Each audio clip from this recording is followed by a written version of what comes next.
بسم اللہ الرحمن الرحیم اقرأ باسم ربک الذی خلق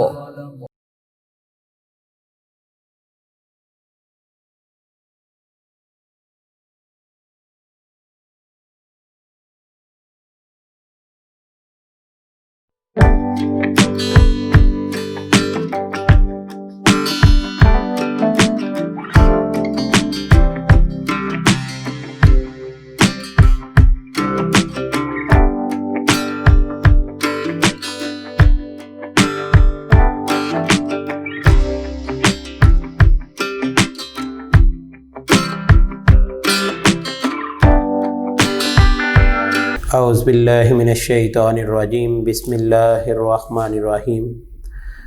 معزز سامعین، طلباء و طالبات، دس از ورک فار ڈے 14۔ جیسا کہ ہم بات کر رہے تھے پاکستان کی درآمدات اور برآمدات کے حوالے سے، تو بیٹا میں نے سب سے پہلے آپ کو ان دونوں کی ڈیفینیشنز بیان کی تھیں کہ درآمدات کسے کہتے ہیں اور برآمدات سے کیا مراد ہے۔ تو ان دونوں الفاظ سے آپ کو وضاحت کی تھی کہ در کا مطلب ہوتا ہے دروازہ، یعنی وہ چیزیں جو ہم پاکستان میں منگواتے ہیں، اور بر کا مطلب کیا ہوتا ہے؟ باہر بھیجنا، یعنی درآمدات سے مراد وہ اشیاء جو ہم پاکستان میں منگواتے ہیں، اور برآمدات سے مراد وہ اشیاء جو پاکستان باہر کے ممالک کو بھیجتا ہے۔ تو ہمارا برآمدات کا جو ٹاپک ہے وہ ہم نے ڈے 13 میں پڑھ لیا۔ آج ہے درآمدات کا، کہ پاکستان اپنی ضروریات کو پورا کرنے کے لیے کون کون سی اشیاء دوسرے ممالک سے منگواتا ہے، اور ان ممالک سے منگوانے کے بعد پاکستانی ضروریات جو ہیں وہ تو پوری ہو جاتی ہیں، لیکن اس پر سالانہ خرچہ زر مبادلہ ہم کتنا جو ہے وہ ادا کرتے ہیں۔ تو آج ہم سب سے پہلے بات کریں گے پیٹرولیم کی، جس کے حوالے سے آئے دن پاکستانی قوم جو ہے وہ پریشان رہتی ہے کہ پیٹرولیم مصنوعات جو ہیں ان کی روز بروز بڑھتی ہوئی قیمتیں، جو کہ نہ صرف پیٹرولیم بلکہ دوسری تمام اشیاء کے لیے بھی مہنگائی کا سبب بنتی ہیں۔ تو پیٹرولیم کی مصنوعات کا اندازہ لگایا جائے تو پاکستان کو پیٹرولیم پر بہت زیادہ زر مبادلہ خرچ کرنا پڑتا ہے۔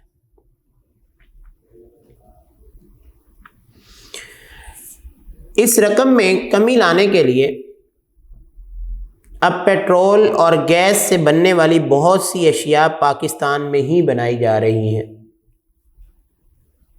دوسری طرف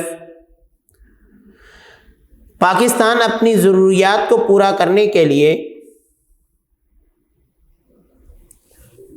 پیٹرول کے مبادل چیزیں بھی استعمال کر رہے ہیں، یعنی اگر پیٹرولیم مصنوعات سے ہم الیکٹریسٹی پیدا کر رہے ہیں تو اس کی بجائے پاکستان میں سولر انرجی کا استعمال کیا جا رہا ہے۔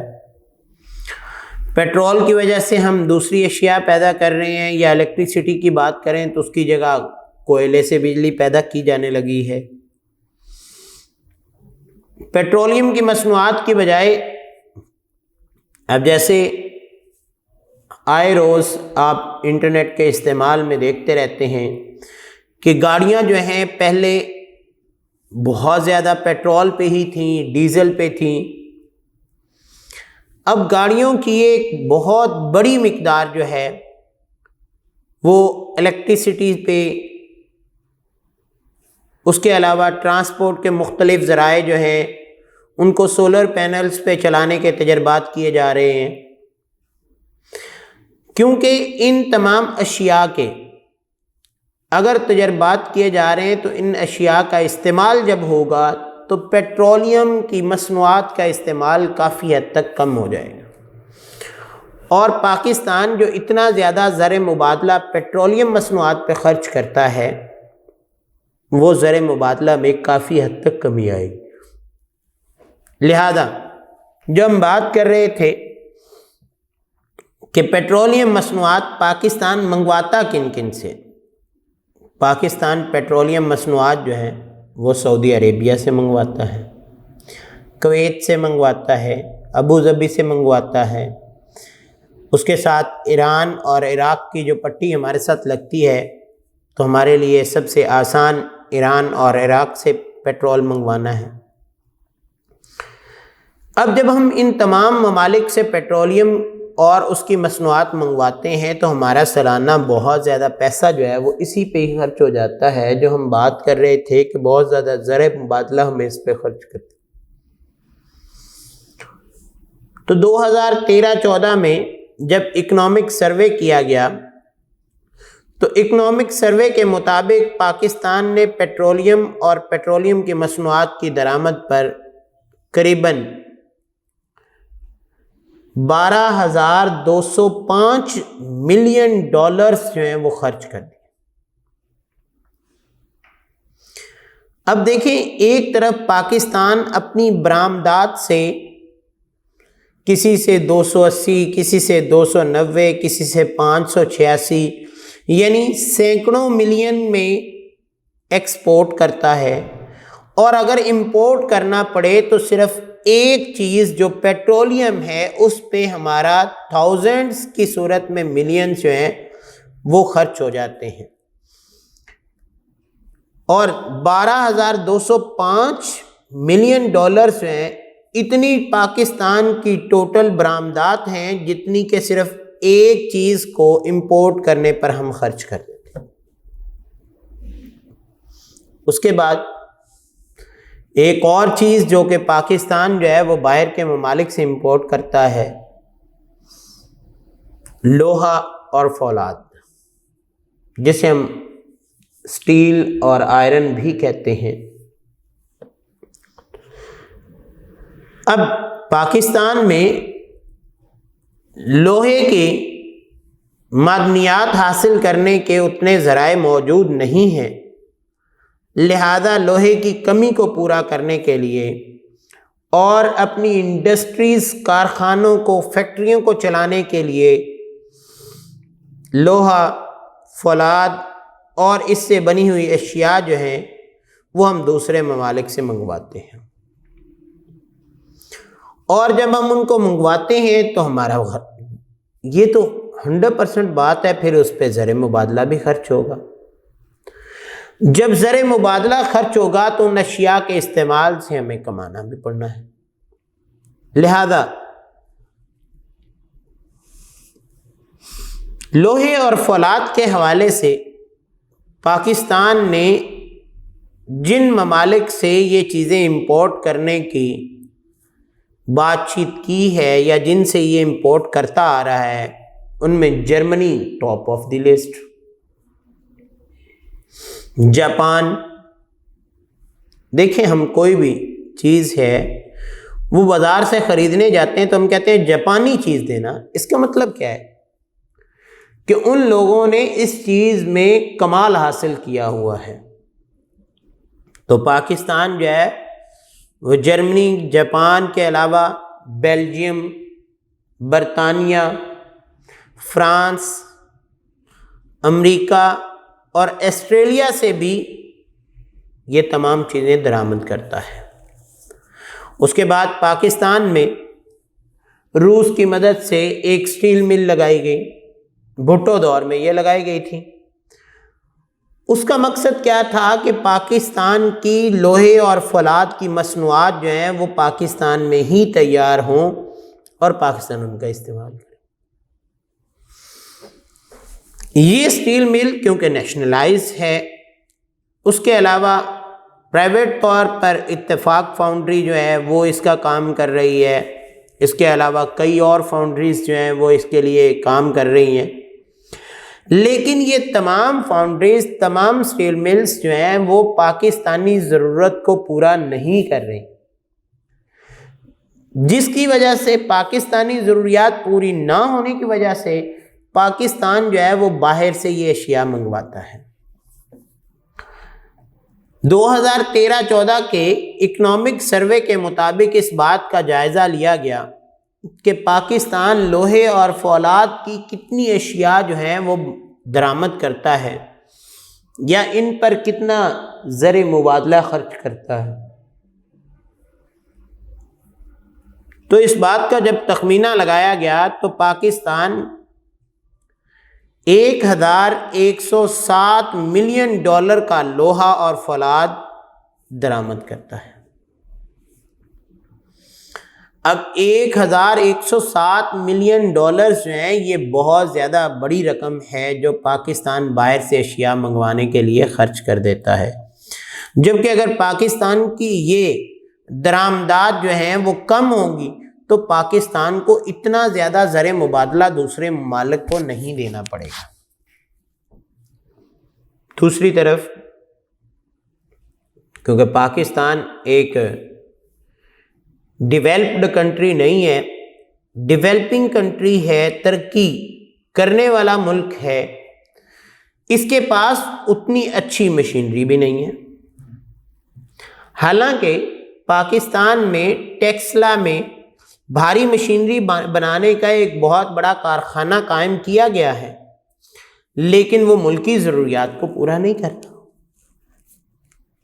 اس کے علاوہ مختلف کارخانوں کے لیے بھاری مشینری پاکستان میں تیار کی جاتی ہے، لیکن وہ ملکی ضروریات کو پورا کرنے کے لیے ناکافی ہونے کی وجہ سے ہمیں کیا کرنا پڑتا ہے، ہمیں مشینری باہر سے منگوانی پڑتی ہے۔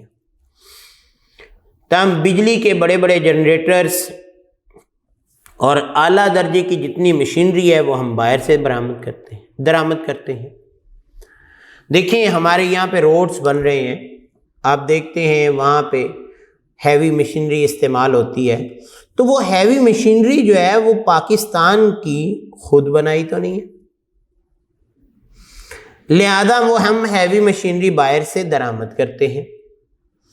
ہماری بڑی بڑی فیکٹریز ہیں، بڑی بڑی ملز جو لگائی جاتی ہیں، ہم ان کے مختلف پرزہ جات جو ہیں کبھی چائنا سے امپورٹ کرتے ہیں، کبھی ترکی سے منگواتے ہیں، کبھی جو ہے وہ ہم برطانیہ سے چیزیں منگوا رہے ہیں۔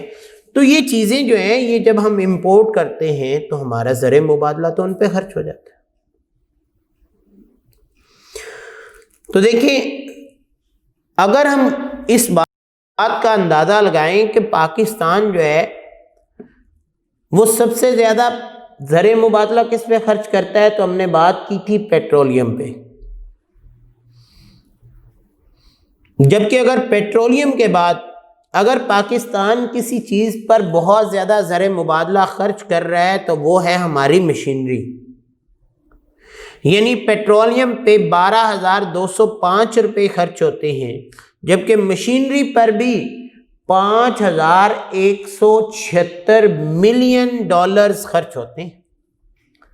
تو دیکھیں پاکستان اتنے ملین ڈالرز جو ہیں وہ مشینری خریدنے کے لیے خرچ کر دیتا ہے، تو پاکستان کے دوسرے معاملات کو تو پھر اسی انداز سے دیکھا جائے۔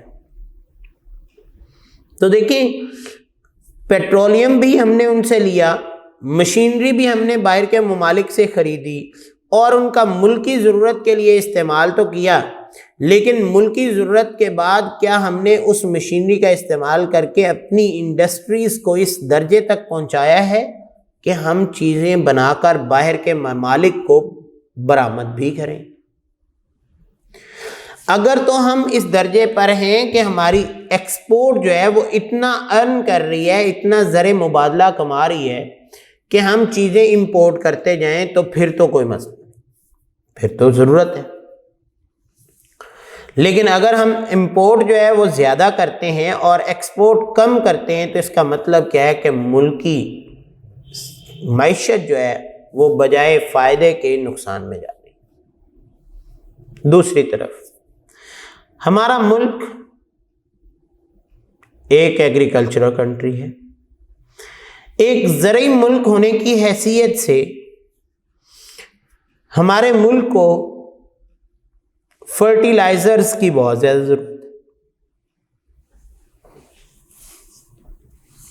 جب فرٹیلائزرز کی ضرورت ہے تو یہ فرٹیلائزر کیا ہے کہ پاکستان میں بھی کیمیائی کھاد بنانے کے بہت سے کارخانے موجود ہیں، لیکن اس کے باوجود ملکی ضروریات پوری نہیں ہوتی، اس لیے ہمیں یہ اشیاء دوسرے ممالک سے منگوانی پڑتی ہیں۔ جیسے کہ ان کیمیائی کھادوں کی کچھ اقسام جو ہیں وہ ہم عراق سے منگواتے ہیں، تیونس سے منگواتے ہیں، اٹلی اور امریکہ سے منگواتے ہیں۔ اب اگر ہم اس بات کا اندازہ لگائیں کہ ہم اپنی زرعی ضروریات کو پورا کرنے کے لیے ملکی کارخانوں کا استعمال جو ہے وہ جتنا کر رہے ہیں وہ نہیں پورا کر رہے، تو جو ہم باہر سے منگواتے ہیں تو وہ کتنا زر مبادلہ ہم اس پہ خرچ کر دیتے ہیں۔ تو دیکھیں 584 ملین ڈالر جو ہے وہ کیمیائی کھاد ہم حاصل کرنے کے لیے خرچ کر دیتے ہیں۔ تو دیکھیں میں اس چیز کا اندازہ آپ کو بتاتا چلوں بیٹا، کل کے ایک لیکچر میں ہم نے پڑھا تھا کہ پاکستان خشک میوہ جات، پھل اور سبزیاں جو ہے وہ جو باہر کے ممالک کو بھیجتا ہے ان سے پتہ ہے کتنا کماتا ہے؟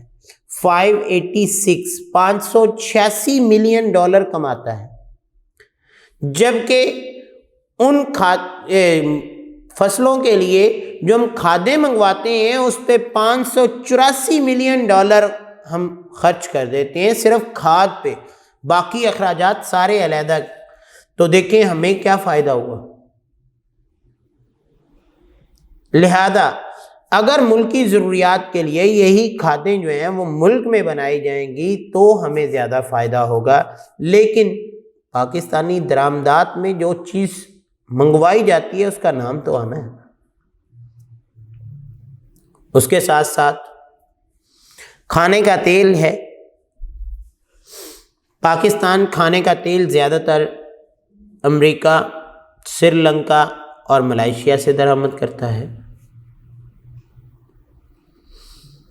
اب اندازہ لگائیں کہ یہ جو کھانے کا تیل ہے یہ ہماری ملکی ضروریات پوری نہ کرنے کی وجہ سے، حالانکہ پاکستان ایک زرعی ملک ہے، یہاں پہ کارن کی مدد سے اچھا کھانے کا تیل بنایا جا سکتا ہے، سرسوں کا تیل جو ہے وہ کھانے میں استعمال کیا جا سکتا ہے، دوسری بہت سی اشیاء ہیں جو کہ ہماری کھانے کا تیل بنانے والی انڈسٹریز کے لیے استعمال ہو سکتی ہیں اور ہم اس میں خود کفیل بھی ہو سکتے ہیں، لیکن کیا ہے ہمارے پاس اتنا پیسہ نہیں ہے کہ ہم اپنے ملک میں وہ انڈسٹریز قائم کر سکیں جو ملکی ضروریات کو پورا کرنے کے لیے کھانے کا تیل تیار کر سکیں۔ لہذا ملکی ضروریات کو پورا کرنے کے لیے جو کھانے کا تیل ہے وہ نہ پورا ہونے کی وجہ سے، ناکافی ہونے کی وجہ سے، اس کے لیے کیا ہوتا ہے کہ اس پر ہمیں زر مبادلہ لگانا پڑتا ہے، اور زر مبادلہ بھی کوئی تھوڑا نہیں، 1608 ملین ڈالرز اس پہ سالانہ خرچ ہوتے ہیں۔ تو دیکھیں یہ جو سینکڑوں ڈالرز ہم خرچ کرتے ہیں کیا یہ ملکی فائدے میں ہے یا نقصان میں؟ کیونکہ ملکی فائدہ تب ہوگا جب ہماری درآمدات کم اور برآمدات زیادہ ہوں گی، جبکہ اگر ہم ملکی درآمدات اور برآمدات کا کمپیریزن کریں، موازنہ کرتے ہیں، تو اس میں ہمیں اندازہ ہو رہا ہے کہ ہماری درآمدات تو بہت زیادہ ہیں جبکہ برآمدات تو اتنی نہیں ہیں۔ جیسے ابھی میں نے ذکر کیا کہ ہم جو ہے وہ بہت سی اشیاء صرف سینکڑوں ملین ڈالرز میں باہر سیل کرتے ہیں، بیچتے ہیں، برآمد کرتے ہیں، جبکہ تھاؤزینڈز ملین ڈالرز جو ہیں وہ پاکستان خرچ کر کے اپنی ضروریات کو پورا کرنے کے لیے باہر سے اشیاء منگواتا ہے۔ اس لیے ہمیں ان تمام چیزوں کے بارے میں ایک خاص جائزہ لینا چاہیے کہ پاکستان جو ہے وہ اپنی تجارت میں، اپنے یہ اشیاء میں جو برآمدات اور درآمدات ہیں ان میں کتنا توازن قائم رکھتا ہے، اور اس توازن کے بدلے میں پاکستان کو کتنے قسم کی برآمدات اور درآمدات میں فائدہ ہوتا ہے۔ اب دیکھیں پاکستان کی برآمدات جو ہے وہ صرف 20,997 ملین امریکی ڈالرز کی ہیں، جبکہ پاکستان کی جو درآمدات ہیں وہ 37,104 ملین ڈالرز کی ہیں۔ تو اگر ہم اندازہ لگائیں تو ہمارے 17,000 ملین ڈالرز زائد ہم خرچ کر رہے ہیں اشیاء منگوانے پہ سالانہ، اور اس میں کئی اشیاء ایسی بھی ہیں جو ہماری ضرورت کے ساتھ ساتھ ہم اگر ان کا استعمال نہ بھی کریں تو ہمارا زر مبادلہ تو بہت زیادہ بچ سکتا ہے، لیکن ہم پاکستانی اس چیز پر کمپرومائز کرنے کے لیے ایگری نہیں ہیں۔ جیسا کہ اب دیکھیں پاکستان میں چائے جو ہے اس کا استعمال بہت زیادہ ہے، زیادہ تر چائے پاکستان بنگلہ دیش، کینیا اور سری لنکا سے منگواتا ہے، اور اس پر اتنا زیادہ زر مبادلہ بھی ہم خرچ کر دیتے ہیں۔ تو اب دیکھیے اگر ہم ایک چیز کے کمپیریزن سے اس چیز کو دیکھا جائے کہ پاکستان جو ہے وہ اگر صرف چائے ہی استعمال میں کم لائے تو ڈیفینیٹلی بات ہے چائے کا استعمال نہیں ہوگا تو پاکستان کا زر مبادلہ بچ جائے گا۔ پاکستان اس وقت سالانہ 247 ملین ڈالرز کی چائے صرف باہر سے درآمد کرتا ہے، اور جب باہر سے درآمد کرتا ہے وہ چیز منگواتا ہے تو اس کا مطلب کیا ہے کہ ملکی زر مبادلہ کی ایک بہت بڑی مقدار اس کے لیے جاری۔ اب یہ میں نے آپ کو مثال دی بیٹا ایک چائے کی، اس کے ساتھ ساتھ اگر ہمارے ملک پاکستان میں ہم اپنی الیکٹریسٹی کے لیے جو پیٹرولیم کی مصنوعات پہ تھاؤزینڈز ملینز ڈالرز خرچ کرتے ہیں، وہ ہزاروں ملین ڈالرز کی بچت کی صورت میں کر سکتے ہیں کہ اگر ہم اس کا استعمال اپنی ضروریات کو کم کرتے ہوئے۔ اب دیکھیں آج اگر ہم اس سوال کے حوالے سے دیکھیں تو ہم میں سے ہر شخص جو ہے وہ گاڑی کا استعمال کرتا ہے، جبکہ پبلک ٹرانسپورٹ کا استعمال بہت کم ہے۔ اب ایک گاڑی میں ایک شخص اکیلا جا رہا ہے، اگر اس نے 20 کلومیٹر کا فاصلہ طے کیا ہے تو اس نے پیٹرولیم کے خاص مصنوعات میں سے ایک صنعت کو استعمال کر لیا۔ اب اگر اس نے جو پیٹرول خرچ کیا ہے اس کا اندازہ لگایا جائے تو وہ اگر 200 روپے کا خرچ ہو رہا ہے تو اگر وہ پبلک ٹرانسپورٹ استعمال کرے تو اس کے ایک تو خرچ کم ہو جائے گا، یعنی اونلی 20 to 40 روپیز تک وہ اس کا خرچ آئے گا۔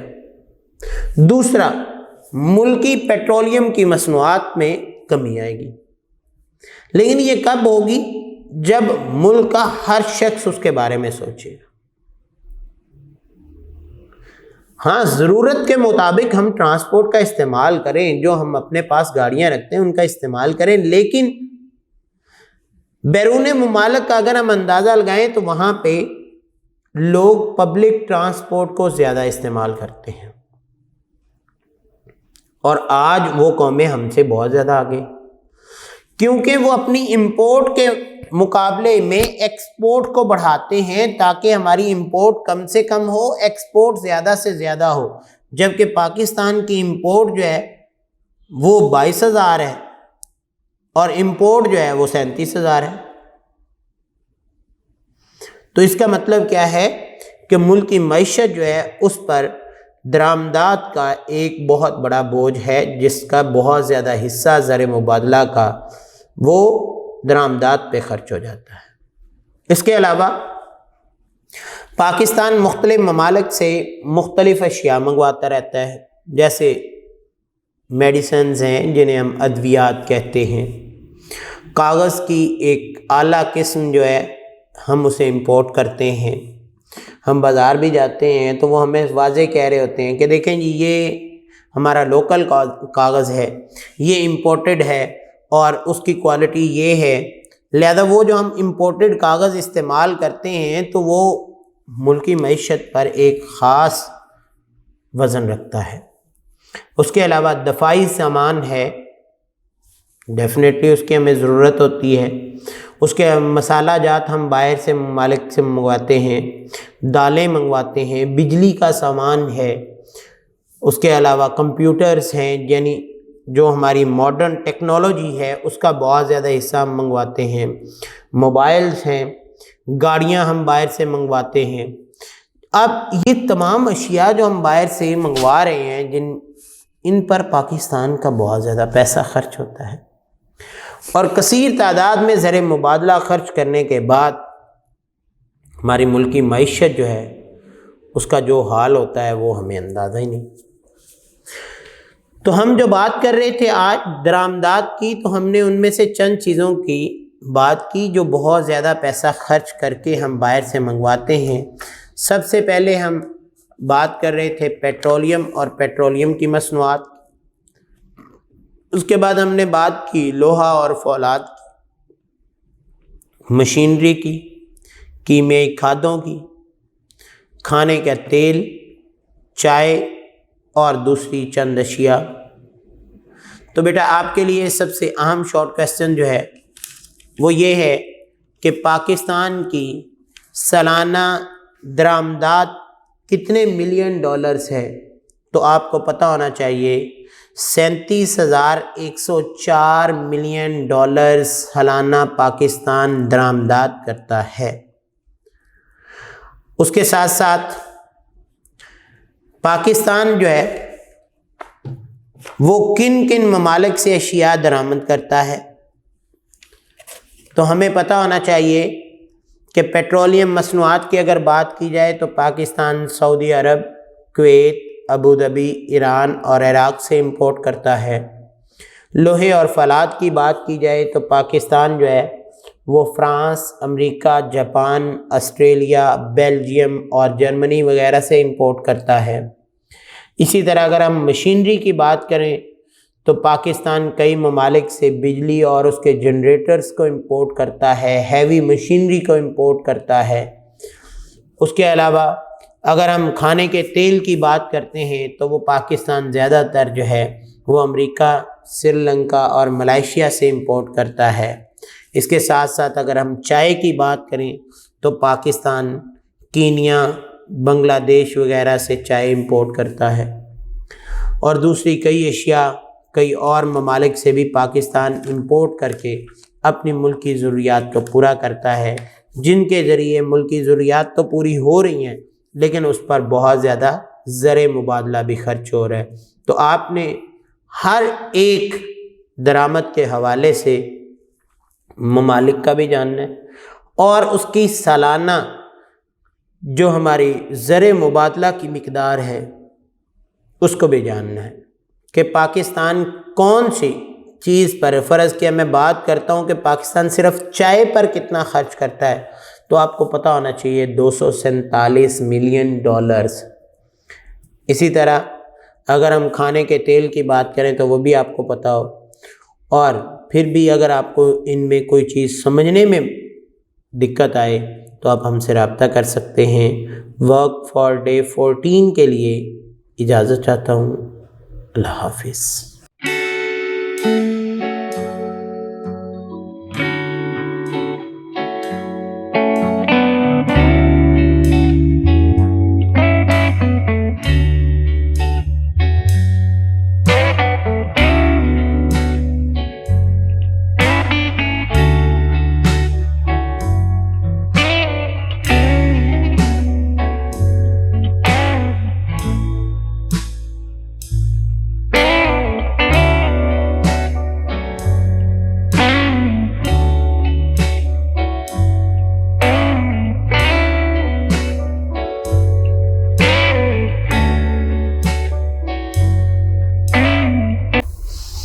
اعوذ باللہ من الشیطان الرجیم بسم اللہ الرحمن الرحیم۔ معزز سامعین، طلباء و طالبات،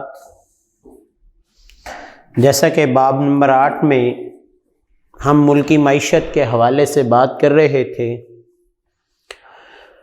تو معیشت کے ہم نے مختلف شعبہ جات کے حوالے سے بات کی۔ ان میں ہم نے زراعت کی بھی بات کی، معدنیات کی بات کی، اس کے علاوہ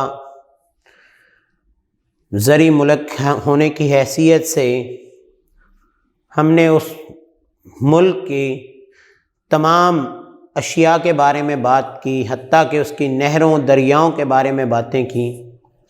لیکن آج کا جو ہمارا ٹاپک ہے وہ پاکستان کی تجارت کے حوالے سے ہے، جس حوالے سے ہم پہلے 2 لیکچر پڑھ چکے ہیں، جن میں ہم نے بات کی تھی کہ تجارت جو ہے اس میں 2 چیزیں بڑی اہم ہیں۔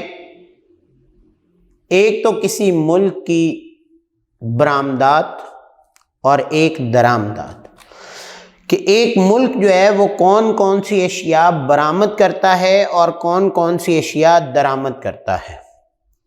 لہذا ان برآمدات اور درآمدات کے درمیان جو توازن ہے، جو ان برآمدات اور درآمدات کے اجزائے ترکیبی ہیں، آج ہم ان کا جائزہ لیں گے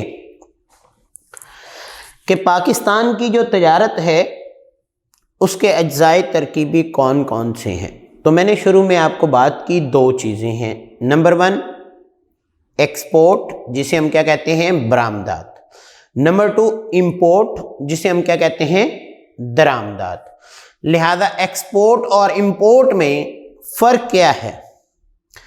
2013-14 میں اس بات کا اندازہ لگایا گیا تو پاکستان کی کل برآمدات میں 3 شعبے، کپاس اور کپاس کی مصنوعات، چاول، چمڑا اور چمڑے کی مصنوعات، ان تینوں کا سب سے بڑا حصہ تھا۔ جب ہم اس چیز کا ہم نے میتھمیٹیکل فارم میں ایک ایک چیز کو دیکھا تو ہمیں اندازہ ہوا کہ پاکستان کپاس کی پیداوار میں ایک اچھا ملک ہے، ایک زرعی ملک ہے، اور کپاس کی بہت زیادہ پیداوار یہاں ہوتی ہے۔ پھر اس کپاس سے پاکستان میں ٹیکسٹائل انڈسٹری نے بہت زیادہ اشیاء بنائی، جن میں کپڑا ہے، سوتی دھاگا ہے، یا دوسری اشیاء جو ہیں، ان کو پاکستان جب باہر کے ممالک میں بھیجتا ہے تو وہ کتنے % پاکستانی تجارت کا حصہ ہے؟ 53.9%، یعنی 54% کے لگ بھگ جو اس وقت پاکستان 2013-14 میں ایکسپورٹ کرتا تھا، کیا؟ کپاس اور کپاس کی بنی اشیاء۔ دوسری چیز چاول۔ دوسرا، پاکستان کا چاول جو ہے وہ بیرون ممالک میں بہت پسند کیا جاتا ہے۔ میں نے جب یہ بات کی تھی فصلوں کی تو تب میں نے بتایا تھا کہ چاول جو ہے پاکستان سے بہت زیادہ مقدار میں باہر بھیجا جاتا ہے اور بیرون ممالک میں اس کو پسند بھی کیا جاتا ہے۔ لہذا یہ جو چاول ہے یہ ہماری ملکی معیشت میں ایک اہم کردار ادا کرتا ہے۔ لہذا 8.7% جو ہے وہ چاول کور کرتا ہے۔ اس کے بعد چمڑے کی مصنوعات ہیں، کہ چمڑے کی جتنی بھی مصنوعات ہیں وہ ساری کی ساری 4.9% جو ہے وہ ملکی معیشت میں اپنا حصہ رکھتی ہیں۔ لہذا اگر ہم 4.9 کا اندازہ لگائیں، اس کا مطلب کیا ہے؟ تقریباً 5 کے لگ بھگ، اور ٹوٹل اگر ان تینوں چیزوں کو دیکھا جائے تو 67.5% جو ہے وہ کپاس، چاول اور چمڑا، یہ تینوں چیزیں جو ہیں وہ ہماری ملکی برآمدات کو کور کر رہی ہیں۔ اب باقی رہ جاتا ہے 33%۔ وہ 33% اشیاء جو ہیں وہ باقی کور کرتی ہیں، لیکن وہ بہت مائنر سی ہوتی ہیں، کوئی 2%, کوئی 1%, کوئی یہ کیا ہے؟ یہ ملکی برآمدات کا حصہ ہے۔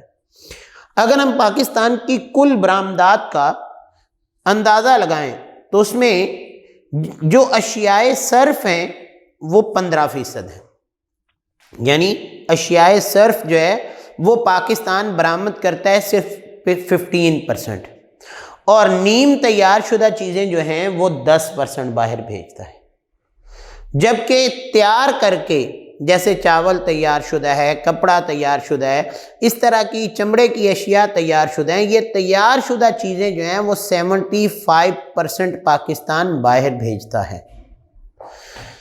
دوسری بات میں نے آپ سے کی کہ ایک چیز ہے پاکستان کی برآمدات جو پاکستان باہر بھیجتا ہے، جو پاکستان کی اپنی ضروریات سے ایکسٹرا چیزیں ہیں یا دوسرے ملکوں کی ضرورت ہے، دوسری طرف پاکستان کو جن چیزوں کی ضرورت ہے اور پاکستان وہ چیزیں باہر سے درآمد کرتا ہے، منگواتا ہے۔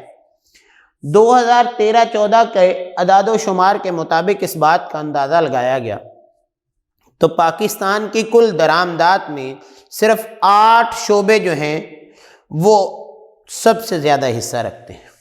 وہ 8 شعبے کون سے ہیں؟ پیٹرولیم، مشینری، پیٹرولیم کی مصنوعات، کیمیکلز، ٹرانسپورٹ، کھانے کا تیل، لوہا، سٹیل، کھاد اور چائے۔ اور کل ہم نے یہ بات جو ہے وہ ورک فار ڈے 14 میں بھی کی تھی کہ پاکستان کی اہم درآمدات کون کون سی ہیں، ان میں یہ سی چیزیں شامل تھیں۔ لہذا یہ چیزوں کا جب اندازہ لگایا گیا تو پاکستان جو ہے یہ چیزیں 80% باہر سے درآمد کرتا ہے اور صرف 20% جو ہے وہ اپنی ان چیزوں کو استعمال کرتا ہے۔ تو پاکستان کی کل درآمدات میں بڑی بڑی اشیاء کا جو حصہ ہے وہ کیا ہے؟ 30% ہے، اور بڑی اشیاء کے لیے جو خام مال منگوایا جاتا ہے وہ 10% منگوایا جاتا ہے۔ اس طرح جو اشیاء صرف ہیں وہ صرف 9% ہم منگواتے ہیں، جبکہ اشیاء صرف کے لیے جو خام مال منگوایا جاتا ہے وہ 51% ہوتا ہے۔ تو دیکھیں پاکستان بہت زیادہ مقدار میں خام مال، چاہے وہ بڑی اشیاء کے لیے یا اشیاء صرف کے لیے ہو، تو تقریباً 61% پاکستان خام مال جو ہے وہ باہر سے درآمد کرتا ہے۔ تو دیکھیں بیٹا، سب سے اہم چیز کیا ہے کہ ہمارے ملک کی برآمدات اور درآمدات۔ اگر ہم برآمدات اور درآمدات کے بارے میں اندازہ لگا رہے ہیں تو ہمیں یہ پتہ ہونا چاہیے کہ ہماری درآمدات جب کم پڑیں گی اور ہمیں برآمدات زیادہ سے زیادہ ہم کریں گے تو ہمارا ملک جو ہے وہ معاشی لحاظ سے بہتر ہوتا جائے گا۔ لہذا جو ہماری درآمدات ہیں ان کے استعمال کو ہمیں کم کرنا چاہیے۔ جیسے میں نے کل ورک فار ڈے 14 میں یہ بات کی تھی کہ ہمیں چائے کا استعمال کم کر دینا چاہیے، ہمیں ان چیزوں کا استعمال کم کر دینا چاہیے جو چیزیں ہمیں باقاعدہ باہر سے منگوانی پڑتی ہیں، جبکہ ہمیں پاکستان میں ورکنگ اتنی کرنی چاہیے کہ ہمیں مختلف اشیاء جو ہیں ان کے بنانے کا انداز ایسا ہو کہ ہم ان کو باہر کے ممالک کو ایکسپورٹ کر سکیں، اور جب ہم ایکسپورٹ ہماری بڑھے گی تو ڈیفینیٹلی بات ہے کہ ملک کی معاشی حالت بھی بہتر ہو جائے گی۔ تو اب ہم چلتے ہیں پاکستان کی تجارت کے رجحانات کے حوالے سے کہ پاکستان کی تجارت کے رجحانات کون کون سے ہیں، کیونکہ اکنامک سروے 2013-14 کی ہم بات کر رہے ہیں، اس کے بعد جب سروے آئے گا جو ہماری نئی بکس میں آئے گا تو اس کے حوالے سے پھر اور ڈیجٹس ہوں گے۔ اس کے مطابق پاکستان کی زیادہ تر برآمدات امریکہ، چین، متحدہ عرب امارات، افغانستان، برطانیہ، جرمنی، فرانس، بنگلہ دیش، اٹلی اور اسپین کے ساتھ ہوتی ہیں۔ اور اگر آپ اپنی بک کا صفحہ نمبر 101 نکالیں 101 تو وہاں پہ بیٹا آپ لوگوں کو ایک ٹیبل بھی دیا گیا ہے۔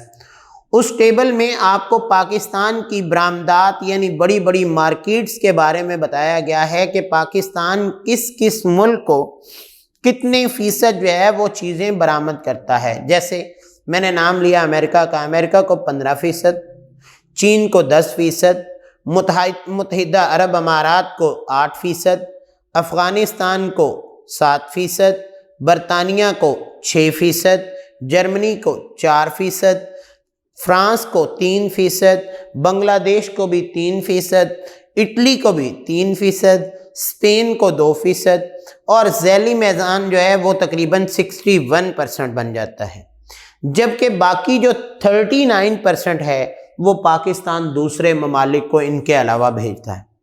تو دیکھیں یہ جو تقریباً 61% ہے وہ چند ممالک کے ساتھ پاکستان کی برآمدات ہوتی ہیں، تو اس سے کیا ہے پاکستان زر مبادلہ کماتا ہے۔ اور میں نے جو بات کی کہ 2013-14 کے اکنامک سروے کے مطابق زیادہ تر برآمدات جو ان ممالک کو جاتی ہیں ان کے بدلے میں پاکستان ان سے کچھ چیزیں درآمد کر لیتا ہے۔ تو ابھی ہم نے جو بات کی کہ برآمدات اور درآمدات، تو پاکستان کی درآمدات بھی اسی طرح کی ہے کہ پاکستان زیادہ تر درآمدات جو ہے متحدہ عرب امارات سے، چین سے، کویت سے، سعودی عرب سے، ملائیشیا، جاپان، بھارت، امریکہ، جرمنی اور انڈونیشیا وغیرہ سے کرتا ہے۔ تو دیکھیں اگر پاکستان زیادہ سے زیادہ اشیاء امریکہ کو بھیجتا ہے تو امریکہ سے منگواتا بھی تو ہے۔ اسی طرح سعودی عرب جو ہے اگر ہم اس کو چیزیں بھیجتے ہیں، اس کو برآمد کرتے ہیں تو ڈیفینیٹلی ہم اس سے جو ہے وہ تیل کی صورت میں، پیٹرولیم مصنوعات کی صورت میں لے بھی لیتے ہیں۔ اس طرح جاپان جو ہے ان کو بہت سی چیزیں ان سے ہم لیتے ہیں۔ چین جو ہے اس کو اگر ہم 10% چیزیں بھیجتے ہیں تو اس سے بہت زیادہ چیزیں ہم منگواتے بھی ہیں۔ تو یہ کیا ہے کہ ملکی معیشت جو ہے اس کے لیے درآمدات اور برآمدات کا ایک بہت بڑا حصہ ہے۔ اور اگر آپ پیج نمبر 102 کے صفحے پہ دیکھیں تو اس پیج پہ آپ کو پاکستان کی درآمدات کی بڑی بڑی منڈیاں جو ہیں، بڑی بڑی مارکیٹس جو ہیں، ان کا بھی ایک ٹیبل نظر آئے گا کہ پاکستان متحدہ عرب امارات سے 17% اشیاء منگواتا ہے، چائنا سے 16%، کویت سے 10%، سعودی عرب سے 7%، ملائیشیا سے 5%، جاپان سے 4%، بھارت ہمارا ہمسایہ ہے اس سے بھی 4%، جرمنی سے 3%، امریکہ سے بھی 4%، انڈونیشیا سے 3%، یعنی جو یہ اشیاء پاکستان ان ممالک سے جن کے ساتھ پاکستان کا لین دین ہے، یہ کل ملا کے 73% جو ہے وہ پاکستان ان ممالک سے منگواتا ہے۔ باقی رہ جاتے ہیں جناب 27%، تو یہ دوسرے ممالک سے اپنی ضرورت کے مطابق پاکستان اشیاء منگواتا رہتا ہے۔ اس کے بعد ہم بات کرتے ہیں تجارت کا توازن کتنا ہے۔ تو دیکھیں کسی بھی ملک کی معیشت کا جب اندازہ لگایا جاتا ہے تو اس میں دو چیزوں کو بہت کاؤنٹ کیا جاتا ہے، ایک اس کی درآمدات اور ایک اس کی برآمدات۔ اگر اس کی برآمدات کی جو ریشو ہے، جو شرح ہے وہ زیادہ ہے اور درآمدات کی ریشو کم ہے تو وہ ملک منافع میں جا رہا ہے۔ لیکن اگر اس کی درآمدات جو ہیں وہ زیادہ ہیں اور برآمدات کم ہیں تو وہ خسارے میں جا رہا ہے۔ تو اسے کہتے ہیں تجارت کا توازن، کہ کسی ملک کی برآمدات اور درآمدات کی مالیت میں مقررہ وقت کے دوران فرق کو تجارت کا توازن کہتے ہیں۔ لہذا اگر برآمدات اور مالیت درآمد کی مالیت سے زیادہ ہو تو وہ منافع بخش کہلائے گا، جو بات میں آپ کو ایکسپلین کر چکا ہوں۔ لیکن اگر خسارے کی صورت میں ہوگا تو پھر کیا ہوگا، ہمیں اس چیز کے بارے میں سوچنا پڑتا ہے۔ ہاں کچھ ممالک ایسے بھی ہیں جن کی درآمدات بھی اتنی ہیں، برآمدات بھی اتنی ہیں، وہ غیر منافع بخش ہیں۔ اگر ہم ملکی برآمدات کا اندازہ لگائیں تو پاکستان اس وقت $20,997 ملین جو ہے اس کی برآمدات کرتا ہے، جبکہ $37,104 ملین جو ہے وہ پاکستان ان کی درآمدات کرتا ہے۔ تو دیکھیں تقریباً جو ہے وہ 16,000 سم تھنگ ملین ڈالرز ہمیں خسارہ ہے۔ کہ ہماری درآمدات اور برآمدات میں 16,000 ملین ڈالر کا فرق ہے۔ تو پھر کیا ہے اس کا نقصان؟ کیا ہے ہمارے ملک میں؟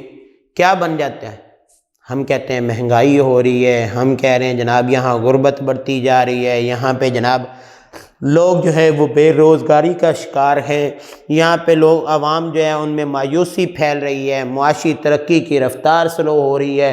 یہ ساری چیزیں کس وجہ سے؟ کیونکہ ہماری برآمدات کم ہیں، ہماری درآمدات زیادہ ہیں۔ جب برآمدات زیادہ ہو جائیں گی اور درآمدات کم ہو جائیں گی تو پھر ملکی معیشت سٹرونگ ہو جائے گی، اور جب ملکی معیشت سٹرونگ ہوگی تو اس کا مطلب کیا ہے کہ لوگوں میں خوشحالی آئے گی، لوگوں کی غربت ختم ہو جائے گی، لوگوں کو روزگار کے مواقع ملیں گے، لوگوں کی مایوسیاں ختم ہو جائیں گی، ترقی کی رفتار بہت تیز ہو جائے گی۔ تو یہ کیا ہوتا ہے؟ یہ تجارت کے توازن سے ہمیں اندازہ لگایا جاتا ہے کہ اس ملک کی معاشی ترقی جو ہے وہ کس حد تک بڑھ رہی ہے۔ لہذا اب ہم بات کرتے ہیں کہ پاکستان میں غربت کی وجوہات کون کون سی ہیں، کیونکہ پاکستان ایک نوزائیدہ ملک، نیا بننے والا ملک 1947 میں بنا، اور تب سے لے کر آج تک ابھی کئی ایسے معاملات ہیں جو پینڈنگ پڑے ہیں۔ یہ غربت جو ہے یہ پاکستان کا ایک اہم مسئلہ ہے۔ ورلڈ بینک کی رپورٹ جب کی گئی تو اس کے مطابق 1.25 ڈالر یومیہ سے کم کمانے والا غربت کی سطح سے نچلی سطح پر ہوگا، اور اس وقت دنیا کی 7 ارب آبادی میں سے 21% افراد جو ہیں وہ غربت کا شکار ہیں، کیونکہ یہ روزانہ 1 ڈالر سے بھی کم کماتے ہیں۔ اور پاکستان میں شہری علاقوں میں 7% لوگ غربت کی لکیر سے نیچے ہیں، جبکہ دیہاتوں میں غربت کا تناسب 15% ہے۔ غربت کی وجہ سے عوام میں وہی باتیں، مایوسی پھیلتی ہے، معاشی ترقی کم ہوتی ہے، روزگار کے مواقع کم ہوتے ہیں۔ شہروں میں کیا ہے؟ روزگار کے مواقع زیادہ سے زیادہ ہے، ہر شخص جو ہے وہ بہتری کی طرف چل رہا ہے، تو تمام لوگ اگر آگے کی طرف بڑھ رہے ہیں تو اس سے کیا ہوتا ہے کہ تمام لوگوں کی معاشی حالت بہتر سے بہتر ہوتی جاتی ہے۔ لہذا پاکستان میں غربت کے اسباب کیا ہیں کہ پاکستان کی آبادی تیزی ہے۔ ایک تو یہاں پہ ماشاءاللہ بچوں کی تعداد اتنی زیادہ ہے کہ آبادی بہت تیزی سے بڑھ رہی ہے، جبکہ اس کے مقابلے میں وسائل اتنے ہیں نہیں۔ افراط زر کی شرح زیادہ ہے، توانائی کے بحران کی وجہ سے روزگار کے مواقع کم ملتے ہیں، بہت سے لوگ بے روزگار ہیں۔ ناخواندگی اور ٹیکنیکل تعلیم کے کم ہونے کی وجہ سے ہمارا ملک غربت کا شکار ہے۔ اب دیکھیں، اگر ہر شخص جو ہے وہ کم از کم ایک ایسا ہنر رکھے گا جس سے وہ اپنی زندگی کو سروائیو کر سکے، اپنے لیے کچھ کما سکے، اپنی معاشی حالت کو بہتر کر سکے، تو وہ ملک کیا ہوگا؟ وہاں کے لوگ جو ہیں وہ اپنے آپ کو معاشی لحاظ سے بہتر کرتے جائیں گے، جبکہ دوسری طرف اگر وہی لوگ جو ہیں وہ معاشی طور پر بے روزگاری کا شکار ہیں تو وہ کیا کر سکیں گے؟ وہ اپنے لیے اندرونی اور بیرونی طور پر کمزوری کا شکار ہو جائیں گے۔ اب اندرونی اور بیرونی کمزوری سے مراد کیا ہے کہ یہاں پہ سرمایہ کاری نہیں کر پائیں گے، اور اگر سرمایہ کاری ملکی لوگ نہیں کریں گے تو باہر کے لوگ ہم پر کیسے ٹرسٹ کر کے یہاں سرمایہ کاری کریں گے؟ اور یہاں اگر سرمایہ کاری نہیں ہوگی تو لوگوں کو روزگار میسر نہیں ہوں گے، روزگار میسر نہیں ہوں گے تو لوگ ترقی نہیں کر پائیں گے، لوگوں کی معاشی حالت بہتر نہیں ہو پائے گی۔ اس لیے سب سے بہتر کیا چیز ہوتی ہے کہ کسی بھی ملک میں غربت کے لیے چند سدے باب کرنا ضروری ہے، اقدامات کرنا ضروری ہے۔ لہذا پاکستان میں غربت کی کمی کے لیے جو اقدامات کیے جا رہے ہیں وہ کون کون سے ہیں؟ سب سے پہلے کیا کیا جانا چاہیے کہ یہاں پہ محکموں میں نئی ملازمتیں پیدا کی جائیں۔ اگر محکموں میں نئی ملازمتیں پیدا ہوں گی تو لوگوں کو روزگار ملے گا، آبادی بڑھے گی تو اسی طرح وسائل بھی بڑھتے جائیں گے۔ نوجوانوں کے لیے جیسا کہ ہماری گورنمنٹ ہر آنے والے ٹینور میں ہر گورنمنٹ یہ اعلان کرتی ہے کہ نوجوانوں کو قرضہ اسکیمیں شروع کی جائیں تاکہ وہ اپنا کاروبار شروع کریں. کچھ لوگوں کو میسر ہوتے بھی ہیں لیکن وہ اتنے شفاف انداز سے یہ کام نہیں ہوتا، جس وجہ سے نوجوان پھر سے بے روزگار رہ جاتے ہیں. تعلیمی اداروں میں مستحق طلبہ کی امداد کی جائے تاکہ مستحق طلبہ جو ہیں وہ تعلیم حاصل کریں اور وہ اپنے آپ کو ان لوگوں کی صف میں کھڑا کریں جو لوگ تعلیمی میدان میں آگے جا رہے ہیں. اسی طرح عوام کی بنیادی سہولتیں جو ہیں وہ گورنمنٹ کو چاہیے کہ فراہم کرے. بیت المال اور زکوٰۃ فنڈ سے مستحق افراد کی مالی امداد کرے. تو اس طریقے سے غربت میں کمی لائی جا سکتی ہے.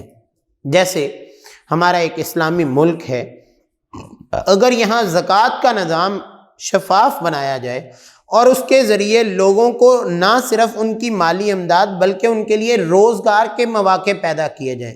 اب جیسے ایک بندے کی اگر سالانہ جو ہے زکوٰۃ صرف 1 لاکھ روپیہ ہے، اب یہاں پہ ہوتا کیا ہے کہ اس کو 100 بندوں میں ڈیوائیڈ کر دیا جاتا ہے 1,000 روپیہ دے کے.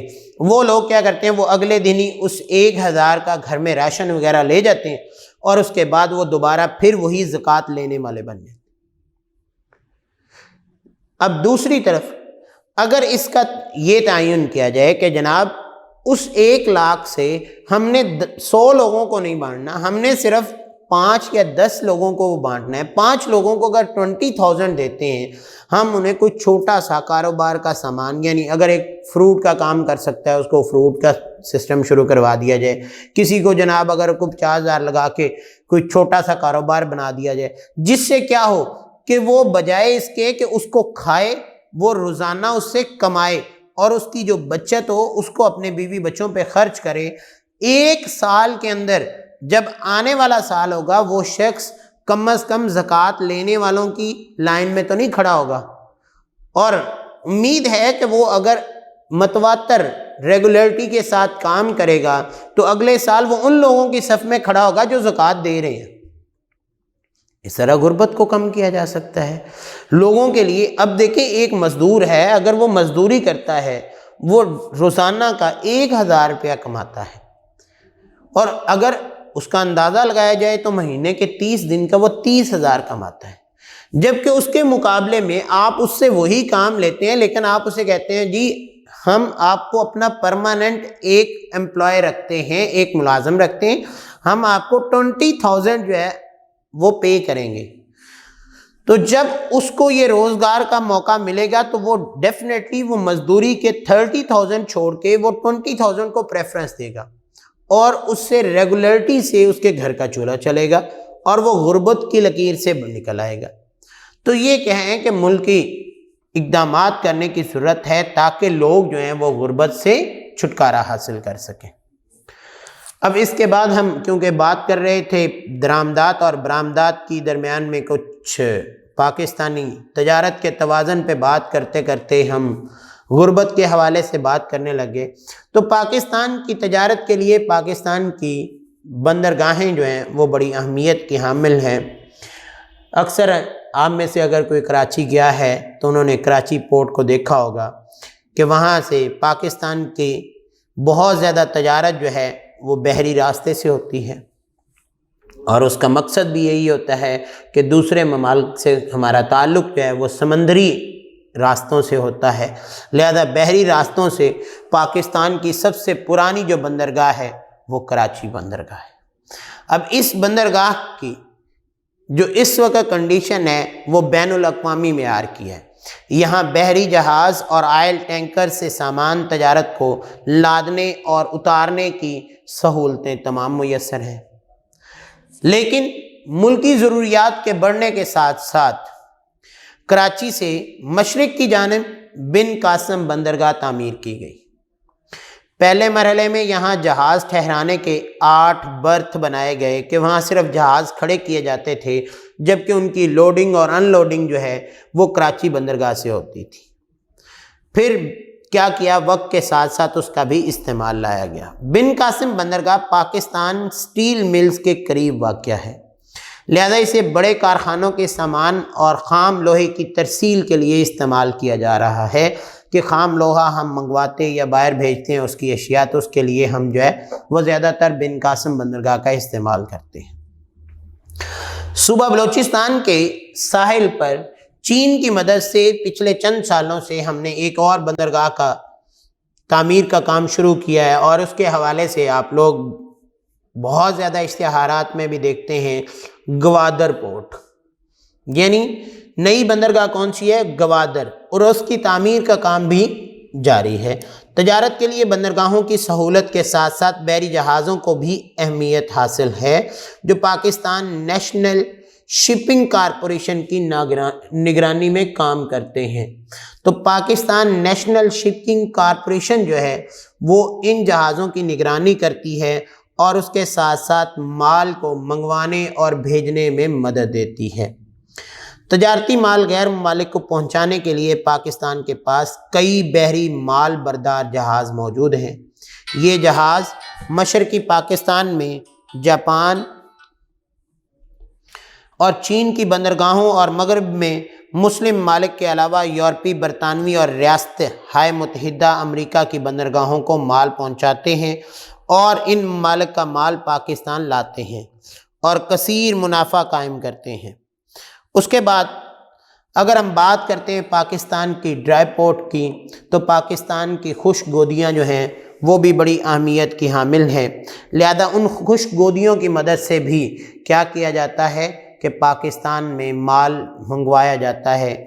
پاکستان میں پہلی خشک گودی 1973 میں لاہور میں قائم کی گئی، دوسری 1974 میں کراچی میں، تیسری 1984 میں کوئٹہ میں، پھر 1986 میں پشاور میں خشک گودی قائم کی گئی، پھر 1986 کے بعد 1990 میں ملتان میں خشک گودی قائم کی گئی۔